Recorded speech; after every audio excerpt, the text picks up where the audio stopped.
Good morning! Welcome to my mini vlog. At dahil nga nakapag-voice over tayo ngayon, kaya meron tayong i-upload para sa ating mini vlog. And for today's video nga mga mamshiballs, ayan, samahan nyo ako sa aking pag-makeover ng aking maliit na kusina. Araw ng linggo nga pala ito mga mamshiballs at tanghali ng nagising ang mamshiballs nyo. Wala naman kasi akong pasok ngayong umaga, kaya ayan medyo late na tayong nagising. Kahit na nga nasa plano na magme-makeover tayo ng ating kitchen ngayon mga mamshiballs, pero ayan tinatamad pa rin ako. Kung hindi pa nga't magtatanghali na, hindi ko pa maiisipan na umpisahan na ang aking gawain. Pero bago nga ako nag-makeover ay nagsaing na nga ako kung nakita nyo mga mamshiballs. Para dire-diretso na rin ako sa aking gagawin mamaya. Ito palang wallpaper na ito mga mamshiballs ay matagal na rin sa akin. Kung naaalala nyo pa nga yung aking video yung in-upload na nagpalit kami ng floor mat, kasabay pa nga ito. Nabili ko rin lang nga ito sa aking pinsan mga mamshiballs. Nang minsan kasi pumunta kami sa kanilang bahay mga mamshiballs ay napansin ko na napakaganda nga ng mga wallpaper niya. At sabi niya nga sa akin ay marami pa raw siyang sobra. At dahil sobra na nga at wala naman siyang paggagamitan na, sabi ko ay bibili ako sa kanya kahit konti. Sobrang tagal na nga noon mga mamshiballs at ngayon ko lang naikabit. Alam niyo na naman ang dahilan kung hindi ako tinatamad ay talagang busy ang mamshiballs nyo.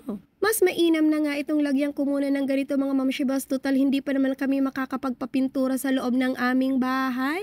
Madumi na rin kasing tingnan mga mamshiballs kasi wala pa naman talaga itong pintura. In-skim coat lang nga ito ni Daddy Arnel. At dahil nga naka-skim coat mga mamshiballs, kaya dikit na dikit talaga yung mga dumi dito. At yung mga dumi pa talaga mga mamshiballs ang isa pang nagmo-motivate sa akin. Kailangan ko na nga talagang i-makeover itong aking kusina para kahit papano ay pleasant naman siyang tingnan sa ating mga video. Medyo nahirapan nga ako mga mamshiballs sa pagkabit nitong ating wallpaper. Hindi ko nga maayos-ayos ang pagdikit mga mamshiballs, palagi na lang naluluko. Kumuha na rin nga ako ng basahan para i-flat dito sa ating wallpaper. Naiinis na nga ako at parang ayaw ko nang ipagpatuloy yung ginagawa ko. Sinisisi ko pa nga si Daddy Arnel, bakit kako ganito ang pagkakaayos ng ating kusina, hindi pantay-pantay. Kaya kako nahihirapan akong i-flat itong ating wallpaper. Natapos ko na nga yung isang side mga mamshiballs, kaya dito na rin ako sa may gitnang bahagi kung saan nandoon ang bintana. Sinunod ko na nga ito kasi nga marami akong kapirasong nagupit. Pinatanggal ko na rin niya yung sabitan muna ng kurtina para mas mabilis akong makapagdikit ng wallpaper. At ayan nga, sa sobrang fast forward mga mamshiballs, andito na tayo sa kabilang side. Kung nahirapan niya ako sa first side mga mamshiballs, mas lalong nahirapan yung damdamin ko dito. Kasi nga nandito na yung mga saksakan, pati na rin yung switch ng aming mga ilaw. Hindi na lang nga ako magdidikit mga mamshiballs, gagawa na rin ako ng mga butas para nga lumabas itong mga switch at mga saksakan namin. At talagang nahihirapan na ang aking damdamin mga mamshiballs. Nagpatulong na rin nga ako sa aking mga anak kasi nga talagang napapagod at tinatamad na ang mamshiballs nyo. At naalala ko nga mga mamshiballs, ako pala yung nanay kaya hindi pwedeng tamarin. Dahil kung sakaling tamarin tayo mga mamshiballs ay hindi natin to matatapos. Dito talaga sa part na to nahirapang masyado ang aking damdamin. Dahil kung makita nyo mga mamshiballs ay makailang beses kong tinanggal at idinikit muling itong ating wallpaper. Dito lang naman kami sa bahaging ito medyo natagalan mga mamshiballs. Pagkatapos nito ay tapos na rin ako. Nagliligpit na nga ako ay may napansin ako may natira pa pala. Kaya imbes na itago ay sabi ko ay ididikit ko na rin ito dito.